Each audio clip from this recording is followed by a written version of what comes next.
Hello friends, welcome you all. आज हम vision IAS के 5 अप्रैल वाले डेली करंट अफेयर्स डिस्कस करेंगे। But before starting the discussion, एक इंपॉर्टेंट इंटरेस्टिंग बात मैं आपके साथ शेयर करना चाहता हूं। वो ये कि जब भी हम किसी चीज पर फोकस करते हैं, आपने देखा होगा वो चीज हमें रियल दिखने लग जाती है। जैसे फॉर एग्जांपल, हम किसी टारगेट को अचीव करने का प्रयास कर रहे हैं, ठीक है, और बार बार हम उस पर विचार करते हैं, सोचते हैं, एक्ट करते हैं, तो धीरे धीरे वो चीज रियलिटी में नजर आने लग जाएगी। हम लोग और ज्यादा उस टारगेट के नजदीक आने लग जाते हैं। तो जब भी हम कोई टारगेट सेट करते हैं या फिर एम सेट करते हैं और उस पर हम फोकस करते हैं, पूरी दिन रात मेहनत करते हैं शिद्दत के साथ, तो जो आपका इन्वायरमेंट है, चाहे वो माइंड के लेवल की बात कहो या फिर आसपास की इन्वायरमेंट की बात करो, उसी प्रकार से ओरिएंट हो जाती है।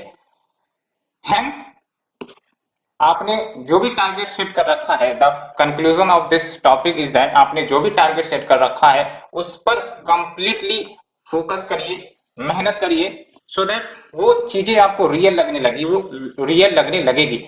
ये आपको खुद अपने अंदर से फीलिंग आने लगेगी कि अगर आपने मेहनत किया है, खूब मेहनत किया है, तो अंदर से ही आपको पॉजिटिव रिस्पॉन्स आएगा कि यस, पॉसिबिलिटी है उस टारगेट को, उस एम को अचीव करने की। But at the same time किसी निगेटिव वर्ड्स या फिर निगेटिव थॉट्स पर अगर हम फोकस करेंगे तो वो भी एक रियलिटी बनने लग जाएगी। इसीलिए कहा जाता है, जो निगेटिव थॉट्स होते हैं, निगेटिव वर्ड्स होते हैं, इन सब को आपको प्यार से हैंडल करने की जरूरत होती है। एंड जाहिर सी बात है, जब आप अपने फोकस पर टारगेटेड रहोगे तो ये सारी की सारी जो निगेटिव थॉट्स हैं वो अपने आप दूर हो जाएंगे। इसलिए कहा जाता है कि when you are targeting for a bigger aim, तो फिर आपका फोकस उतना ही ज्यादा होना चाहिए, सो दैट आप अपने आसपास की जो निगेटिव एनर्जी है उसको हटा सको। Hence this is the crux point. इसीलिए start doing your hard work towards your targeted aim and definitely you are going to achieve it. So friends, आज हमें 6 आर्टिकल्स डिस्कस करने हैं। एंड इससे पहले अगर आपने हमारा यूट्यूब चैनल सब्सक्राइब नहीं किया है तो आप यूट्यूब चैनल सब्सक्राइब कर सकते हो एंड हमारे टेलीग्राम चैनल को ज्वाइन कर सकते हो। The link has been given into the description box. So today we have to discuss the 6 articles. The first one deals with the topic climate. तो जो आपका आईपीसीसी है, यानी कि inter governmental panel on climate change, इन्होंने अपना third part of the 6th assessment report पेश किया है, पब्लिश किया है। आपको पता है जो आईपीसीसी है, ये 6th असेसमेंट रिपोर्ट जल्दी लाने वाली है और दैट्स व्हाई ये धीरे धीरे आपको कंपोनेंट में रिपोर्ट मिल रही होंगी। इससे पहले भी हमने 2-3 रिपोर्ट की बात डिस्कस की थी, ठीक है। तो आईपीसीसी के बारे में भी जानेंगे, साथ ही साथ इस रिपोर्ट में क्या बातें कही गई है we will discuss one by one. But let's move to the syllabus first. जो आपका सिलेबस फर्स्ट है, आप देख सकते हो कंजर्वेशन, एनवायरमेंटल, पॉल्यूशन, डिग्रेडेशन, इसमें कवर हो जाएगा। तो सबसे पहली बात हम आईपीसीसी की ही कर लेते हैं। तो जो आपका आईपीसीसी है, ये यूनाइटेड नेशन बॉडी है और इसका बेसिक एम है ये कि जो भी इंफॉर्मेशन है related to the climate change उसको एसेस करना, एज वेल एज दुनिया के सामने उसको रखना। एंड देख सकते हो its objective is to provide government at all levels with scientific information, जिसका इस्तेमाल वो क्लाइमेट पॉलिसीज बनाने में कर सकते हैं। दैट्स व्हाई ये सब जो फाइंडिंग देख रहे हो, है ना, based on this finding, based on the suggestions, ये सब का इस्तेमाल क्लाइमेट पॉलिसीज बनाने में किया जा सकता है। और इसे क्रिएट की गई 1988 में by World Meteorological Organization and United Nation Environment Programme. तो ये जरूर याद रखना, यहाँ से क्वेश्चन निकल जाते हैं। अब देख लो क्या की फाइंडिंग है। तो इमिशन ट्रेंड्स की बात करें तो देख सकते हो ये बोला गया है कि जो भी ग्रीन हाउस गैस इमिट हो रहे हैं वर्ल्ड के द्वारा, उसको एट मैक्स पीक हो जानी चाहिए बाय 2025, देयर बाय 43% का रिडक्शन करना पड़ेगा ओवर द नेक्स्ट 10 ईयर्स। तभी जाके जो हमने क्लाइमेट का टारगेट सेट कर रखा है to limit the global warming to 1.5 degree C by the year 2021, by the year 2000, उसको अचीव किया जा सकेगा।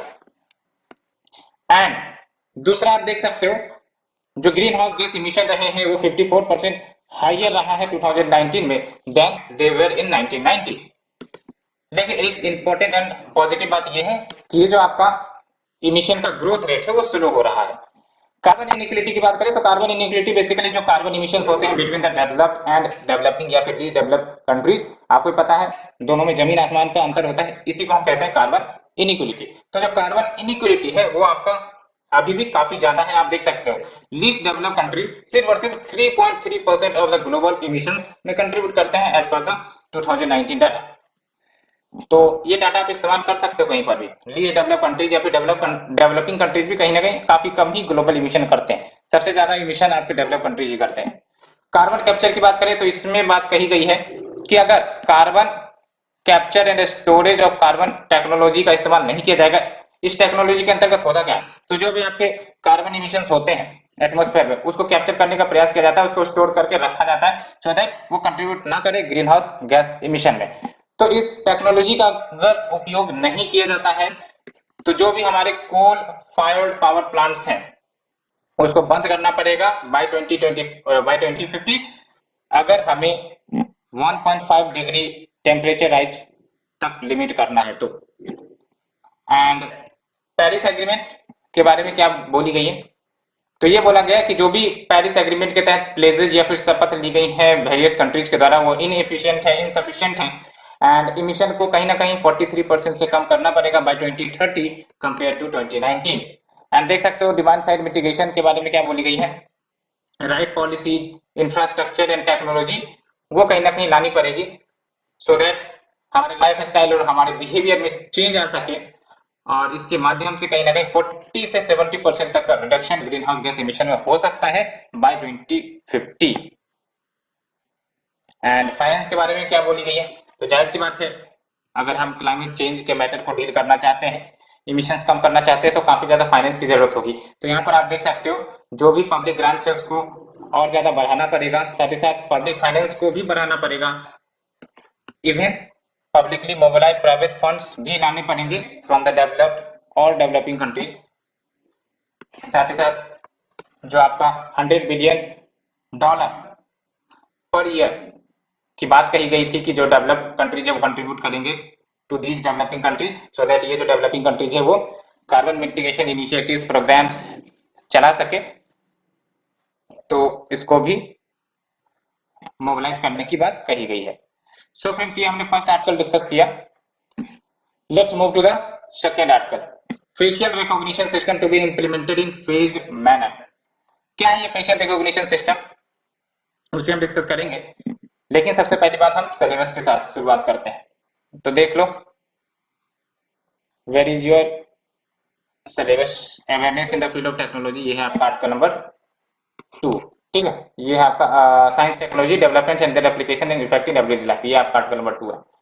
तो जब हम बात करते हैं फेस रिकॉग्निशन टेक्नोलॉजी या सिस्टम की, तो जैसे आपने मोबाइल फोन में यूज किया होगा, मोबाइल फोन में क्या होता है कि आपका जो फेस है वो रजिस्टर किया जाता है मोबाइल में और अल्टीमेटली उसी स्टोर्ड डाटाबेस के माध्यम से आपके फेस को रिकॉग्नाइज किया जाता है और जो फोन है वो लॉक अनलॉक किए जाते हैं। तो यही सिस्टम आपका वैसे तो डिफरेंट नेशन के एयरपोर्ट रेलवेज पर इस्तेमाल हो रही है, लेकिन इंडिया में बेसिकली अब इसको एयरपोर्ट पर लाया जाएगा, लागू किया जाएगा। और जो फर्स्ट फेज है वो आपका कोलकाता, वाराणसी, पुणे, विजयवाड़ा, बेंगलोर, दिल्ली, हैदराबाद एयरपोर्ट में लागू की जाएंगी बाय मार्च 2023। एंड ये जो आपका फेशियल रिकॉग्निशन सिस्टम है बेसिकली डिजी यात्रा इनिशिएटिव का ही पार्ट है। और ये जो डिजी यात्रा इनिशिएटिव है कौन चला रही है, मिनिस्ट्री ऑफ सिविल एविएशन चला रही है। और इसके तहत बेसिकली एयरपोर्ट पर जो आवागमन है वो हैसल फ्री हो सके, सीमलेस एक्सपीरियंस हो सके पैसेंजर्स का, along with improving the security, ठीक है। ऐसे क्या होता है जब भी आप बोर्डिंग करोगे एयरपोर्ट पे तो आपको पहले ही जाना पड़ता है 3 घंटे 4 घंटे पहले, ऐसे में टाइम्स भी लैप्स होते हैं। तो ये सब जो आपके इश्यू है वो नहीं रहेंगे बिकॉज सब कुछ ऑटोमेटेड हो जाएगा। एंड इस इनिशिएटिव के माध्यम से जो गवर्नमेंट है बेसिकली जो टिकट बुकिंग फैसिलिटी है, एयरपोर्ट एंट्री या फिर जो बोर्डिंग पास सिक्योरिटी चेक होता है उन सबको डिजिटल बनाने का प्लान कर रही है। तो ये जरूर याद रखनी है आपको। एंड अगर हम बात करें एफआरएस की यानी कि फेशियल रिकॉग्निशन सिस्टम की, तो इसके तहत क्या होता है, किसी भी व्यक्ति की आइडेंटिटी को उसके फेस के माध्यम से आइडेंटिफाई कर सकते हैं, कंफर्म कर सकते हैं, और इसका इस्तेमाल बेसिकली लोगों को आइडेंटिफाई करने के लिए इन द फोटोज, वीडियोज और रियल टाइम, जैसे हमने अभी देखा मोबाइल फोन्स में या फिर एयरपोर्ट पर हम जो सेंसर्स लगाएंगे तो आइडेंटिफाई किए जा सकते हैं। एंड कैसे ये वर्क करती है, तो बेसिकली जो कंप्यूटर एल्गोरिथम्स होते हैं वो क्या करेंगी, जो हमारे फेस होते हैं उस पर यूनिक लैंडमार्क्स बनाती हैं, एक प्रकार से डिजिटल पिक्चर बनाएंगी based on the cheek bones, contour lips, इन सब के डायमेंशंस को कैलकुलेट करके ये सब आपके मैपिंग करता है एंड अल्टीमेटली इसको न्यूमेरिकल कोड में कन्वर्ट कर देगा जिसको फेस प्रिंट कहा जाता है। तो ये याद रखना है, face print basically is your facial data, ठीक है। एंड वेरिफिकेशन या आइडेंटिफिकेशन के लिए क्या होगा, तो जो आपके सिस्टम होते हैं वो कंपेयर करेंगे जो फेस प्रिंट जनरेट हुआ है विद द डाटाबेस, और अगर मैच हो रही है तो फिर ठीक है वेरीफाई हो जाएगी, अगर नहीं मैच कर रही है तो फिर वेरीफाई नहीं हो सकेगा। इट इज सेम जो आप मोबाइल में यूज करते हैं, चाहे वो फिंगरप्रिंट की बात करो चाहे वो आप फेस प्रिंट की बात करो, ठीक है। तो ये बात है वो।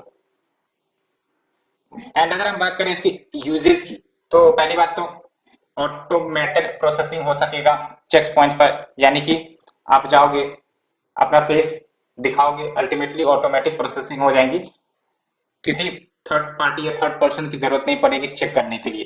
तो ये बातें, ठीक है। साथ ही साथ क्राइम इन्वेस्टिगेशन को भी फैसिलिटेट करेगा एंड इंफॉर्मेशन आसानी से फास्टर एनालिसिस हो सकेगी इंफॉर्मेशन की, along with criminals, missing childrens या पर्सन्स या अनआइडेंटिफाइड डेड बॉडीज का भी प्रॉपर आइडेंटिफिकेशन हो सकेगा, बिकॉज हो सकता है किसी क्रिमिनल्स का डाटा स्टोर किया गया हो पुलिस रिकॉर्ड में, और फिर अगर कोई क्राइम हुई है और वहां पर लेट से फोटो या फिर कुछ ऐसा मार्क्स मिला है तो उसको मैच करवाया जा सकता है, अल्टीमेटली पता लगाया जा सकता है क्रिमिनल्स का। And it also true for the missing children और the persons who have the unidentified dead bodies.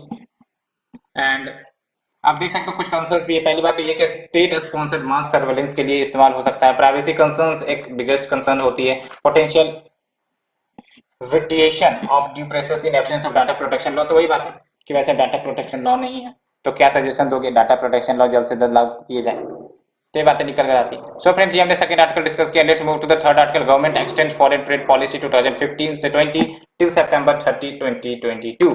तो इससे पहले भी आपको पता होगा कि जो आपका एफटीआर है उसे एक्सटेंड किया गया था मार्च 31, 2022 तक, लेकिन अब फिर से इसको एक्सटेंड कर दिया गया है सितंबर 30, 2022 तक, ठीक है।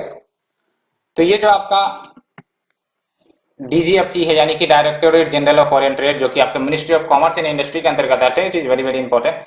वो बेसिकली अभी नया एफटीपी लाने वाले हैं एंड बिफोर कि ये आपका नया एफटीपी आए, दैट्स व्हाई ये जो आपके पुराने वाले हैं इसको एक्सटेंड किया गया है।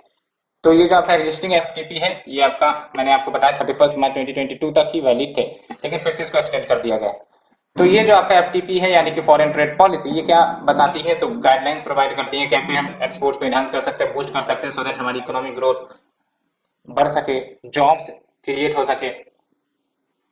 एंड ये जो आपका एफटीपी 2015 से 20 है, इसमें बेसिकली एक्सपोर्ट्स को बढ़ावा देने के लिए, more and more employment generation के लिए, साथ ही साथ वैल्यू एडिशन को बढ़ाने के लिए बात कही गई है। अब जैसे आप देख सकते हो जब भी हम एक्सपोर्ट इंक्रीज करेंगे तो इसका मतलब तो ये हुआ कि डोमेस्टिक प्रोडक्शन बढ़ेंगे, तो डोमेस्टिक प्रोडक्शन बढ़ेंगे तो उसके लिए डोमेस्टिक इंडिविजुअल्स की जरूरत तो पड़ेगी, तो इंडिविजुअल्स की जरूरत पड़ेगी तो इसका मतलब क्या होगा, एम्प्लॉयमेंट जनरेशन होगा, ठीक है। तो ये बात होती है। अब इसके अंतर्गत दो नए स्कीम्स लाए गए थे। पहला है आपका merchandise export from India scheme, इसके तहत बेसिकली सर्टेन स्पेसिफाइड गुड्स के एक्सपोर्ट को प्रमोट किया जाता है, और दूसरा आपका services export from India scheme, इसके तहत सर्टेन नोटिफाइड सर्विसेज के एक्सपोर्ट्स को प्रमोट किया जाता है। फोकस एरियाज क्या है होगा आपके नए एफटीपी का जो भी लाई जाएंगी, तो पहली बात तो जो ग्लोबली एक्सेप्टेबल पॉलिसी नॉर्म्स है जो देश भर दुनिया भर में अपनाई जाती हैं वो आपके पॉलिसी नॉर्म्स में देखने को मिलेंगे। साथ ही साथ अंडर टैप्ड मार्केट्स को एक्सप्लोर करने की बात कही जाएगी। अंडर टैप्ड मार्केट्स यानी कि पोटेंशियल तो है वहां पर, मार्केट का खूब पोटेंशियल है, बट कहीं ना कहीं उस मार्केट को हार्नेस नहीं किया गया। जैसे अफ्रीका की बात कर ले तो मार्केट तो है कि हमारे प्रोडक्ट वहां पर बिक सकते हैं, लेकिन कहीं ना कहीं उसे हार्नेस नहीं किया गया। हम लोग ज्यादा से ज्यादा यूरोप पर फोकस करते हैं, ठीक है, ईस्टर्न एशिया पर फोकस करते हैं, लेकिन कहीं ना कहीं अफ्रीका में भी काफी ज्यादा स्कोप है। साथ ही साथ कॉम्पिटिटिवनेस एंड मार्केट एक्सेसिबिलिटी पर फोकस किया जाएगा, particularly in the services sector. And next is effective duty neutralisation in policy. ये इफेक्टिव ड्यूटी न्यूट्रलाइजेशन का मतलब ये हुआ कि जैसे हम अपने प्रोडक्ट्स एक्सपोर्ट करते हैं बहुत जगह, तो बहुत जगह पर कस्टम ड्यूटी लगा दिए जाते हैं, है ना, तो इसके कारण हमारा जो प्रोडक्ट है वो महंगा हो जाता है, तो एक्सपोर्टर जो इंसेंटिवाइज नहीं हो पाते। तो इफेक्टिव ड्यूटी न्यूट्रलाइजेशन के तहत क्या होता है कि various incentives in the form of grant in aid provide किए जाते हैं गवर्नमेंट के द्वारा to these exporters, so that इनके जो प्रोडक्ट्स है वो कम्पिटिटिव हो सके। तो ये हुआ आपका effective duty neutralisation. So friends, इसे डिस्कस करने के बाद यहाँ पर आप देख सकते हो कुछ ट्रेड पॉलिसी के चैलेंजेस है। पहली बात तो multilateral pressure from various organization, जैसे आपको डब्ल्यूटीओ है, ठीक है। डब्ल्यूटीओ का बार बार कहना होता है कि जो भी एक्सपोर्ट प्रमोशन स्कीम्स होती है उसको रैशनलाइज करो, बिकॉज ये आपका मार्केट कम्पिटिटिवनेस को प्रभाव करता है, ये बातें। साथ ही साथ इफेक्टिव कोऑर्डिनेशन देखने को नहीं मिल पाती from the 3 regulating bodies like DGFT, customs and the GST council. Next जो डिस्क्रिपेंसी भी है कहीं ना कहीं इंडियन ट्रेड क्लासिफिकेशन नोमेनक्लेचर में, और अभी फिलहाल 8 डिजिट का क्लासिफिकेशन इस्तेमाल किया जाता है, जबकि जो अधिकांशतर देश है वो 10 डिजिट टैरिफ नोमेनक्लेचर का इस्तेमाल करते हैं। सो फ्रेंड्स, इसे डिस्कस करने के बाद let's move to the next one. SATCOM operators pivot to high bandwidth satellites to take on telecommunication companies। तो इसे हम डिस्कस करेंगे, but let's move to the syllabus first. तो सिलेबस की अगर हम बात करें तो आप देख सकते हो awareness in the field of IT. तो जो सैटेलाइट इंटरनेट ऑपरेटर्स हैं वो अब वेरी हाई थ्रूपुट सैटेलाइट्स की तरफ जा रहे हैं, जो कि एक प्रकार से फिक्स्ड सर्विस सैटेलाइट्स का ही पार्ट है। और इसके तहत बेनिफिट क्या होगा कि हायर डाटा बैंडविड्थ मिल सकेंगी over the previous generation of FSS, यानी कि फिक्स्ड सर्विस सैटेलाइट जो टेलीकॉम के द्वारा प्रोवाइड की जाती थी, है ना। तो क्यों VHTS की तरफ जा रहे हैं, बिकॉज यहाँ पर आपको हायर डाटा बैंडविड्थ मिलेगा, तो डाटा का ट्रांसमिशन आसानी से बहुत ही स्पीडली हो सकेगी। एंड जब हम बात करते हैं बैंडविड्थ की, तो बैंडविड्थ का डेफिनेशन आपको ध्यान में रखना है। When we talk about bandwidth, तो इसका मतलब मैक्सिमम अमाउंट ऑफ डाटा जो ट्रांसमिट हो सकते हैं ओवर एन इंटरनेट कनेक्शन। जैसे हम बोलते हैं ना बहुत सारे, जैसे एयरटेल का बैंडविड्थ है, या फिर 4G का बैंडविड्थ, 5G का बैंडविड्थ। तो इसका मतलब 5G के बैंडविड्थ में क्या होगा, जो maximum amount of data transmit किए जा सकते हैं 5G कनेक्शन के माध्यम से over A given period of time. लेकिन हाँ, एक्चुअल में आप देखोगे तो जो स्पीड होती है वो बैंडविड्थ से कम ही होती है, बिकॉज बहुत सारे यूजर्स होते हैं, है ना, along with other constraints, that's why. And अगर हम बात करें एफएसएस यानी कि फिक्स्ड सर्विस सैटेलाइट, तो जो फिक्स्ड सर्विस सैटेलाइट्स है वो आपका टेलीविजन ब्रॉडकास्टिंग में यूज किए जाते हैं, टेलीफोन कम्युनिकेशन में यूज किए जाते हैं। जैसे आप देखते रहते होगे आपके घर पर या फिर छत पर जो डिश एंटीना लगे हुए होते हैं, तो वो आपके फिक्स्ड सर्विस सैटेलाइट्स के अंतर्गत ऑपरेट होते हैं। और ये जो आपके फिक्स्ड सर्विस सैटेलाइट्स है इसको डिप्लॉय किया जाता है जियो स्टेशनरी इक्वेटोरियल ऑर्बिट में, लगभग 36,000 किलोमीटर एबव होता है हमारे अर्थ सरफेस से। तो क्या होगा, एक तो आपका अर्थ है, ठीक है, let's say this is earth, and 36,000 kilometre पर लेट्स से कि ये आपका सैटेलाइट लगा हुआ है, और यहाँ पर आपका प्यारा सा घर है, और यहाँ पर आपका जो सैटेलाइट है डिश एंटीना वो लगा हुआ है। तो बेसिकली ग्राउंड स्टेशन से प्रोग्राम सैटेलाइट के पास जाती है, और वो फिर आपके एंटीना के द्वारा रिसीव होती है, और आपके टीवी पर वो प्रोग्राम चलती है। तो ये सिस्टम आपका काम करता है। लेकिन अगर हम बात करें सैटेलाइट इंटरनेट सर्विसेज की, तो इसमें क्या होगा कि इसमें आपका जो इंटरनेट कनेक्शन प्रोवाइड होंगी वो आपका सैटेलाइट के माध्यम से होंगी। अभी आपका जो इंटरनेट कनेक्शन है वो आपका optical fibre network, cable network जो बिछाई जाती है अंडरग्राउंड, अंडर सी, उसके माध्यम से आपको ट्रांसमिट होता है। लेकिन सैटेलाइट इंटरनेट सर्विसेज में क्या होगा कि जो भी आपको इंटरनेट सर्विसेज मिलेंगी वो बेसिकली सैटेलाइट के माध्यम से which will be placed in the orbit, ठीक है। तो सैटेलाइट का इस्तेमाल वो करेगा to get the internet signal from the internet service providers to the users. And जो satellite based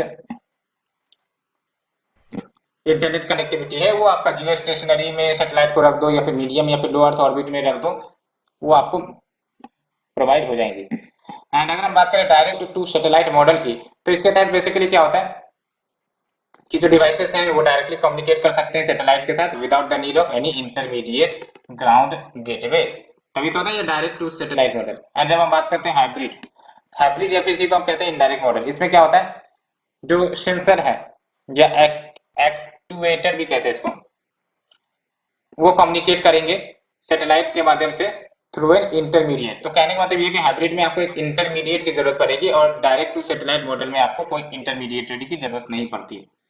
and satellite television से ये आपका डिफरेंट होगा, कौन? Satellite internet services. क्यों? बिकॉज जो डाटा ट्रांसमिट होते हैं आपके सैटेलाइट टेलीविजन में वो वन वे होते हैं। कैसे? From the satellite to your TV antenna. लेकिन इंटरनेट में क्या होगा? दोनों वेज के माध्यम से, यानी कि सैटेलाइट इंटरनेट सर्विसेज में आप भी इंफॉर्मेशन भेजते हो, आप भी रिक्वेस्ट करते हो, है ना, साथ ही साथ आप डाटा भी रिसीव करते हो। अदरवाइज अगर देखा जाए टीवी सिस्टम में तो क्या होता है, जो ग्राउंड स्टेशन से प्रोग्राम ऑपरेट हो रही है वही आपको टीवी में देखने को मिलेगा। लेकिन इंटरनेट बेस्ड सर्विसेज में क्या होगा, आप जो रिक्वेस्ट करोगे वो भी देखने को मिलेगा, साथ ही साथ जो ग्राउंड स्टेशन से ऑपरेट हो रही है वो भी देखने को मिलेगा। इसलिए होता है two ways. And they operate by sending and receiving the broadband signal to a satellite in the space rather than using a ground या फिर कॉपर या फाइबर नेटवर्क। वही मैंने आपको बताया कि जो आपका सैटेलाइट इंटरनेट सर्विसेज है ये बेसिकली आपका सैटेलाइट के माध्यम से जो सिग्नल है वो भेजे जाते हैं या रिसीव किए जाते हैं, रेदर कि आपका अंडरग्राउंड कॉपर या फाइबर नेटवर्क बिछाकर। बेनिफिट क्या होगा आपका सैटेलाइट इंटरनेट सर्विसेज का? तो cheap and easy internet options rural areas के लिए, साथ ही साथ हेली प्लेन्स जहां पर टावर नहीं बिछाए जा सकते या फिर आपके केबल नहीं बिछाए जा सकते वहां पर आपका सैटेलाइट इंटरनेट सर्विसेज के माध्यम से इंटरनेट प्रोवाइड किए जा सकते हैं। Faster than digital subscriber line connection. तो ये सब कुछ बेनिफिट्स हैं। सो फ्रेंड्स, इसे डिस्कस करने के बाद let's move to the next one. Archaeological Survey of India wants Odisha government to tweak the beautification plan around Jagannath temple. तो बेसिकली जगन्नाथ टेम्पल के around beautification plan Odisha government लेकर आई थी। तो इसमें कुछ चेंजेस की बात कर रहा है आपका आर्कियोलॉजिकल सर्वे ऑफ इंडिया। ऐसा इसलिए बिकॉज जो आपका ancient monuments and archaeological sites and remains act है, इसमें एक प्रोविजन है कि कोई भी न्यू कंस्ट्रक्शन अगर किया जाता है within 100 metres of the temple तो वो प्रोहिबिटेड होगा। ठीक है, तो ये जो आपका ब्यूटिफिकेशन प्लान है ये आपका 100 मीटर्स के दायरे में आ जा रहा है। दैट्स व्हाई ये मैसेज ESI ने ओडिशा गवर्नमेंट को दी है। तो सिलेबस अगर डिस्कस करें तो आप देख सकते हो the syllabus will cover under, यहाँ आपका arts and culture, Indian culture will cover the silent aspects of art form, literature and architecture. तो आर्किटेक्चर में आ जाएगा। ठीक है, तो ये ध्यान रखनी है आपको। जो आर्कियोलॉजिकल सर्वे ऑफ इंडिया है उन्होंने ओडिशा गवर्नमेंट को कहा है कि जो श्री मंदिर परिक्रमा प्रोजेक्ट है जो कि एक विशाल ब्यूटिफिकेशन प्रोजेक्ट है जगन्नाथ टेम्पल के अराउंड किया जाएगा पुरी में, इसमें कुछ बदलाव करने के लिए। और क्या बदलाव करने के लिए वो मैंने आपको बता ही दिया है। ठीक है, तो आपको जानना क्या है, एक तो ये कि जो श्री मंदिर परिक्रमा प्रोजेक्ट है ये किस राज्य गवर्नमेंट का? ओडिशा का है। और इसके तहत बेसिकली ब्यूटिफिकेशन किया जाएगा around the Jagannath temple which is in Puri. And जो पुरी जगन्नाथ टेम्पल या फिर जगन्नाथ टेम्पल है पुरी, इसको ध्यान रखना है आपको कि गंगा डायनेस्टी के जो किंग है अनंत वर्मन चोड़ गंगा देव, इनके द्वारा कंस्ट्रक्ट की गई थी। और lord Jagannath, Devi Subhadra and elder brother Balabhadra, इनको वर्शिप किया जाता है यहाँ पर। And it is also one of the Char Dham. ये जो चार धाम प्रोजेक्ट आपने सुना भी होगा, 4 लोकेशन पर इंडिया के 4 कोनों में ये चार धाम प्रोजेक्ट ऑपरेट होती है। तो इसका एक पार्ट है ईस्टर्न पार्ट, है ना, भारत का मैप है एक ईस्ट वेस्ट, और आपको भी पता है। तो ये आपका ईस्ट में पुरी आ गया, जगन्नाथ टेम्पल एक धाम ये हो गया। फिर एक है आपका द्वारका गुजरात में, फिर एक है उत्तराखंड में आपका, ठीक है, बद्रीनाथ, फिर एक है आपका रामेश्वरम। तो it is one of that, ये ध्यान रखनी है आपको। ठीक है, एंड वेरियस फेस्टिवल्स यहाँ पर ऑब्जर्व किए जाते हैं जैसे स्नान यात्रा, नेत्रोत्सव, रथ यात्रा एंड शायन एकादशी। तो ये सब कुछ फेस्टिवल के नाम। और ये जो आपका टेम्पल कंस्ट्रक्ट किया गया है वो कलिंगा आर्किटेक्चर में, है ना। कलिंगा आर्किटेक्चर आपको पता है ओडिशा का टेम्पल मेकिंग स्टाइल है। आप हमें बताओ वेश्यवा स्टाइल, ये बेसिकली इसमें क्या फीचर्स आते हैं, किसके फीचर्स आते हैं? क्या ये नगारा का फीचर्स है या फिर आपके द्रविड़ के फीचर्स है या फिर mixture of both? Other architectural features की बात करें तो देख सकते हो जो मेन टेम्पल है वो कर्विलिनियर स्ट्रक्चर का है और इसको 4 सेक्शंस में डिवाइड की गई है। एक तो आपका देवला, दूसरा विमान या फिर गर्भगृह को हम सेंटम सेक्टोरम जहां पर गॉड को रखे जाते हैं, and we have the Mukhasala and next is your Nata Mandira, जिसको हम नाट मंडपा भी कहते हैं या फिर जगमोहना भी कहते हैं इसे। And next is your Bhoga mandapa, जहां पर आपका भोग ऑफर किए जाते हैं, ठीक है। तो ये आपके 4 सेक्शंस हो गए, देवल, विमान और गर्भगृह। Next is your Mukhasala and next is your Natya Mandira या फिर Natya Mandapa and next is your Bhoga Mandapa. So friends, इससे हमने डिस्कस किया। Let's move to the last article. Mission innovation launches integrated bio refineries mission to extract clean energy solution through public private alliances. तो mission innovation आपको पता है, जो आपका conference of parties 21 हुआ था UNFCCC का, वहां से निकल कर आए थे और ये इंडिया बेसिकली इसका फाउंडिंग मेंबर था। और इसके तहत बेसिकली क्लीन एनर्जी टेक्नोलॉजीज को प्रमोट करने की बात की गई थी, सो दैट जो आपका क्लीन एनर्जी है वो अफोर्डेबल हो सके, अट्रैक्टेबल हो सके, एक्सेसिबल हो सके। ये बेसिक ऑब्जेक्टिव था। वी विल डिस्कस, बट सबसे पहली बात सिलेबस के साथ कर लेते हैं। तो आप हमें बताओ कौन से टॉपिक इसमें कवर होंगे। यस, कंजर्वेशन वाला टॉपिक इसमें कवर हो जाएगा। ये आप देख सकते हो, कंजर्वेशन, एनवायरमेंटल पोल्यूशन डिग्रेडेशन, इसी में आपको ये आ जाएगा। तो जो मिशन इनोवेशन है ये ग्लोबल इनिशिएटिव है, जिसके तहत इन्वेस्टमेंट, रिसर्च, डेवलपमेंट, डेमोन्स्ट्रेशंस को प्रमोट करना है, सो दैट क्लीन एनर्जी को अफोर्डेबल बनाया जा सके, अट्रैक्टेबल एंड एक्सेसिबल बना सके। और इसमें आपका 22 कंट्रीज शामिल है, प्लस यूरोपियन यूनियन और इंडिया फाउंडिंग मेंबर है। और जो फर्स्ट फेज है इस मिशन का, इसको बेसिकली लॉन्च किया गया था जब आपके पेरिस एग्रीमेंट 2015 में हुए थे। सेकेंड फेज जो मिशन इनोवेशन का, ये 2021 में लॉन्च किया गया था। इसलिए बोला जाता है मिशन इनोवेशन की शुरुआत आपका COP21, जो कि आपका पेरिस एग्रीमेंट हुआ था, उसी कॉन्फ्रेंस को हमने COP21 भी कहा था।